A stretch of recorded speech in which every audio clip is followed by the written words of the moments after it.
Welcome students and my day parents. JW 2026 photo విషయంలో చాలామంది స్టూడెంట్స్కి క్లారిఫికేషన్ మిస్ అవుతుంది.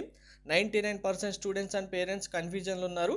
సో ఈ 5 క్వశ్చన్స్ సంబంధించి ఫోటో విషయంలో క్లారిఫికేషన్ క్లియర్గా ఇస్తాను. వీడియో స్కిప్ చేయకుండా చూడండి, లైక్ చేసి తప్పకుండా షేర్ చేయండి.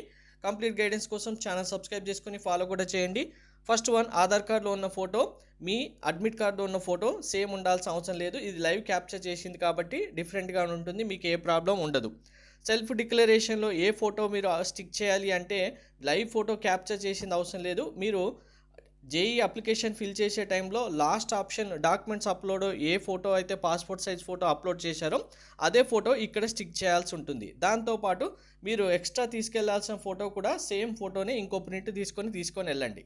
నెంబర్ 4 and 5, మీరు అప్లికేషన్ ఫిల్ చేసే టైంలో స్టూడెంట్ అవైలబిలిటీ బట్టి ఏదో ఒక టెంపరీ ఫోటో మీరు కనుక అప్లోడ్ చేసి ఉన్నాం, మేము మా దగ్గర ఇప్పుడు ఆ ఫోటో లేదు అనుకుంటే కనుక మీరు ఐడి కార్డ్ ఫోటో తీసుకున్నా లేదు వేరే కార్డులో నుంచి ఫోటో తీసుకున్నా ఆ ఫోటో మీరు ఫోటో స్టూడియోకి వెళ్తే దీన్ని క్రాప్ చేసేసి వాళ్ళు క్లియర్ ప్రింట్ ఇస్తారు. ఆ ఫొటోస్ మీరు స్టిక్ చేసి తీసుకెళ్ళినా ఎటువంటి ప్రాబ్లం ఉండదు. ఇంకేమైనా డౌట్స్ ఉంటే కామెంట్లో మెన్షన్ చేయండి. Thank you.